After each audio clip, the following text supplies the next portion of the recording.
अमरापुर नाम के गांव में महेश नाम का गरीब किसान अपनी पत्नी सीता के साथ रहता था। महेश अपने गांव का सबसे गरीब व्यक्ति था। महेश रोज किसी न किसी के यहाँ मजदूरी करके थोड़े बहुत पैसे कमा पाता था। जितने रुपए की आमदनी होती उसी से ही दोनों का जीवन किसी तरह कट जाता था। महेश के पास रहने के लिए एक अच्छा घर भी नहीं था। उसका घर बहुत ही पुराना और मिट्टी का बना हुआ घर में रहता था। महेश के पास इतने पैसे भी नहीं थे जिससे वह घर की मरम्मत करवा सकता था। इसलिए कभी कभी महेश खुद ही घर की मरम्मत किया करता था और खाने के लिए 2 वक्त की रोटी भी बहुत मुश्किल से जुटा पाता था। गरीबी होने के कारण सारे गांव वाले उन दोनों की पहनावा देखकर कोई भी इज्जत नहीं करते थे। जिस नदी से सभी गांव वाले पानी लेते थे, अगर उस नदी से पानी लेने महेश या महेश की पत्नी सीता पानी लेने जाते तो सभी गांव वाले उन्हें भगा देते थे। अरे कलमुही, तू फिर आ गई पानी लेने।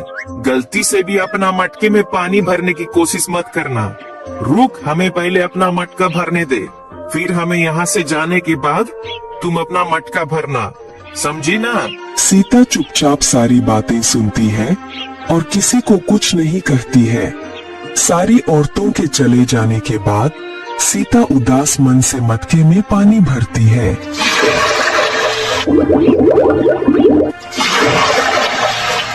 और घर जाकर अपने पति महेश से कहती है, हमारी क्या गलती है जो गांव वाले हमारे साथ ऐसा बर्ताव करते हैं? क्या गरीब होना गुनाह है? हमने तो कभी किसी का बुरा नहीं किया। अरे सीता, तुम चिंता क्यों करती हो? मैं हूँ ना, तुम देखना, एक दिन यही गांव वाले हमसे मिलने के लिए तरसेंगे। मजदूरी करके भी इतने पैसे नहीं कमा पाता जितने बाकी कमा लेते हैं, लेकिन तुम देखना, एक न एक दिन हमारा भी लोग सम्मान जरूर करेंगे। महेश मेहनती होने के साथ साथ दिल का भी बहुत अच्छा इंसान था। वह कभी किसी के साथ बेईमानी नहीं करता था। यही उसकी सबसे बड़ी खूबी थी। बारिश का मौसम होने के कारण एक रात आंधी के साथ साथ बहुत जोरों की बारिश होने लगी। महेश का घर कच्चा होने के कारण महेश को बहुत डर लगने लगा कि तूफान के साथ घर की छत उड़ ना जाए। सीता, बाहर बहुत जोरों की तूफान के साथ साथ बारिश हो रही है। मुझे लगता है हमारे घर की छत ज्यादा देर तक नहीं टिक पाएगी। जी, मैं बोल रही थी, हमारे पास जो भी जरूरी सामान है ना, उसे हम एक बोरे में भरकर आपके भैया रामलाल के यहाँ दे आते हैं।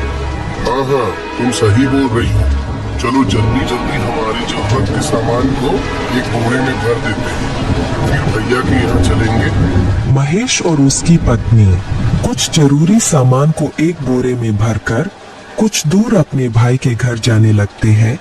महेश के भाई का घर पक्का मकान था। भैया, अरे ओ भैया, दरवाजा खोलो, कुछ काम है। क्या हुआ? इतनी बारिश में यहाँ क्यों आए हो? भाई, तुम्हें मेरे घर का हाल तो पता ही है। सारा सामान पानी में भीग न जाए, इसलिए मैं कुछ अपना जरूरी सामान तुम्हारे घर में रखना चाहता हूँ। क्या तुम्हारा सामान मेरे घर पर? नहीं नहीं नहीं नहीं नहीं, मेरी पत्नी मुझे बहुत डांटेगी। तुम जाओ, अपने घर में ही रहो। महेश का भाई गुस्से में अपने घर के अंदर चला गया। महेश और सीता दोनों दुखी होकर अपने घर लौट जाते हैं। दोनों पूरी रात अपनी सामान की रखवाली के लिए रात भर नहीं सोते हैं। सुबह हुई, अब तक बारिश बंद हो चुकी थी। अब ऐसी बरसात के मौसम में महेश को एक भी काम नहीं मिल पा रहा था। कुछ महीने इसी तरह गुजर गए।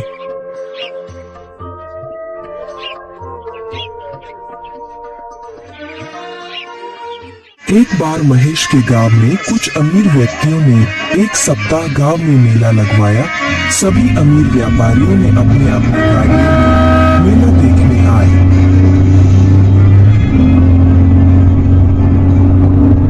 तभी एक व्यापारी अपनी गाड़ी से गांव में आ जाता है।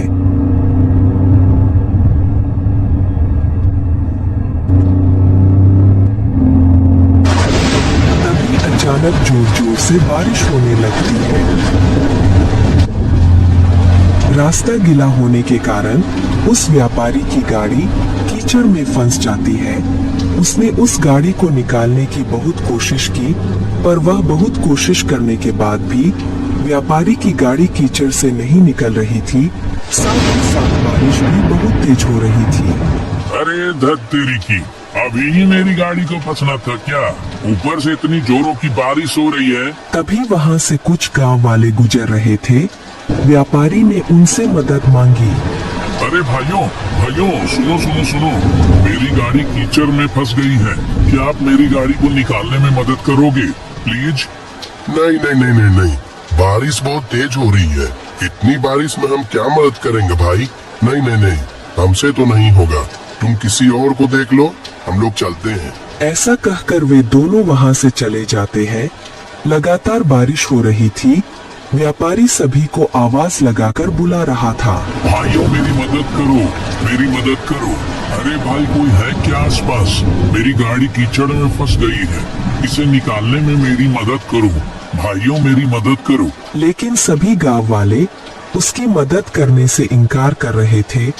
तभी महेश सभी जगह से काम की तलाश कर निराश होकर उसी रास्ते से घर लौट रहा था। तभी उसने देखा कि एक व्यापारी की गाड़ी कीचड़ में फंसी हुई है और व्यापारी मदद के लिए लोगों को आवाज लगा रहा है। उसे देखकर महेश गाड़ी के पास आया। साहब, क्या मैं आपकी गाड़ी निकालने में कुछ मदद कर सकता हूँ क्या? हाँ हाँ बिल्कुल भाई, बिल्कुल बिल्कुल। मैं तो तभी से लोगों को मदद के लिए आवाज दे रहा हूँ, कोई मदद करने को तैयार ही नहीं है। ऊपर से ये भारी बारिश ने दिमाग खराब कर रखा है। अच्छा मैं गाड़ी के अंदर बैठकर गाड़ी को आगे बढ़ाने का प्रयास करता हूँ, तुम गाड़ी को पीछे से धक्का देने की कोशिश करो। साहब, इसके पहिए कीचड़ में अंदर तक धंस गए हैं। मैं पीछे से धक्का देता हूँ, आप गाड़ी को निकालने की कोशिश करें। थोड़ी मशक्कत के बाद गाड़ी कीचड़ से बाहर निकल गई। गाड़ी थोड़ी आगे तक गई। महेश गाड़ी को देख रहा था। तभी अचानक से गाड़ी रुक जाती है और गाड़ी से व्यापारी उतरकर महेश के पास जाता है। हेलो भाई, तुम कौन हो? मेरा नाम हरिदास है, मैं शहर में व्यापार करता हूँ। महेश उस व्यापारी को देखकर घबरा जाता है। जी मेरा नाम महेश है। मैं कई सालों से इसी गांव में रह रहा हूँ। अच्छा, वैसे तुम बहुत अच्छे इंसान लगते हो। पिछले 1 घंटे से मैं यहीं फंसा हुआ था, किसी ने मेरी मदद नहीं की, सिर्फ तुमने मेरी मदद की। अब जाकर मेरी गाड़ी इस कीचड़ से निकल पाई है। मैं यहाँ मेला देखने आया था। जी कोई बात नहीं, दूसरों की मदद करना तो हमारा फर्ज है। अब बारिश भी रुक चुकी थी। अच्छा साहब, अब मैं चलता हूँ। रुको महेश, मुझे अपने घर नहीं ले जाओगे क्या? नहीं साहब, मुझ जैसे गरीब के घर जाकर आप क्या करोगे? मेरा घर मिट्टी का बना हुआ पुराना टूटा फूटा घर है। आपको मेरे घर जाके कुछ नहीं मिलेगा। आप मेला देखने जाइए, मैं घर जाता हूँ। अब तो मैं एक बार तुम्हारे घर चलकर ही रहूंगा। जी, अब आप इतना कह रहे हैं तो चलिए। व्यापारी महेश को अपनी गाड़ी में बैठा लेता है। महेश पीछे बैठकर व्यापारी को अपने घर का रास्ता बताता है। कुछ देर बाद दोनों घर पहुंच जाते हैं।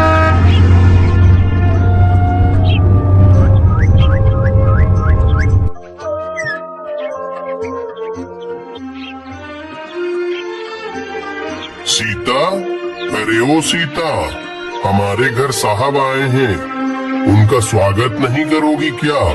जाओ कुछ खाने को लेकर आओ। व्यापारी महेश का घर देखकर बहुत उदास हो गया। तुम क्या काम करते हो? साहब, क्या बताऊं, मैं तो कब से काम की तलाश में हूँ, कोई काम ही नहीं देता। बस इधर उधर से घूमकर मजदूरी का काम कर लेता हूँ। बारिश की वजह से वो भी बंद है। तब तक महेश की पत्नी एक प्लेट में एक गुड़ का टुकड़ा लेकर आई और बोली, साहब, हमारे घर में यही बच्चा है, कृपया इसे ही खा ले। हाँ हाँ, क्यों नहीं। महेश, तुम्हें कोई काम नहीं मिल रहा है ना? अगर तुम चाहो तो मैं तुम्हें काम दे सकता हूँ। साहब, क्या सच में? क्या आप मुझे सच में काम देंगे? शहर में मेरे पास बहुत से काम होते हैं। सोच रहा था कि कोई ऐसे व्यक्ति को अपने साथ काम में रख लूं, जो मेहनती और ईमानदार दोनों हो। तुम्हें देखकर मुझे ऐसा ही लगता है कि तुम में ये दोनों गुण हैं। साहब, कैसा काम करना होगा? कहाँ काम करना होगा? आप ये सब मुझे बता दीजिए। मैं आपके साथ काम करने के लिए तैयार हूँ। कोई जरूरत नहीं है इस घर में रहने की, और मैं तुम्हें कुछ दिनों बाद लेने आऊंगा। तुम मेरे साथ शहर में काम करोगे और वहीं रहोगे। मैं तुम्हें नया घर दिलवा दूंगा। यह सुनकर महेश और उसकी पत्नी बहुत खुश हुए।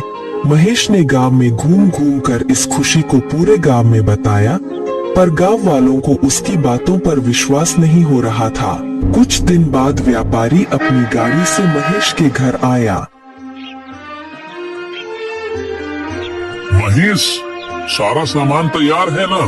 चलो चलते हैं। महेश और उसकी पत्नी सीता पूरा सामान लेकर व्यापारी के गाड़ी में बैठ गए। सभी गांव वालों का ध्यान उन्हीं पर था, यहाँ तक कि महेश का भाई भी उन्हें देख रहा था। गाड़ी चल पड़ी। व्यापारी महेश और उसकी पत्नी सीता को शहर लेकर आ गया। उसके बाद उन दोनों को रहने के लिए एक अच्छा सा घर दे दिया। महेश सारे काम अच्छे से समझ गया था। अब वह व्यापारी के साथ काम करने लगा। महेश का घर बहुत सुंदर था। अब महेश बहुत अच्छे खासे पैसे कमा लेता था। धीरे धीरे करके महेश और उसके घर को देखने उसके गांव वाले शहर आने लगे थे। जिस भाई ने महेश का सामान को रखने से मना कर दिया था, अब वह महेश को भाई भाई कहता नहीं थकता था। महेश ने ईमानदारी और मेहनत के बल पर सब कुछ पा लिया।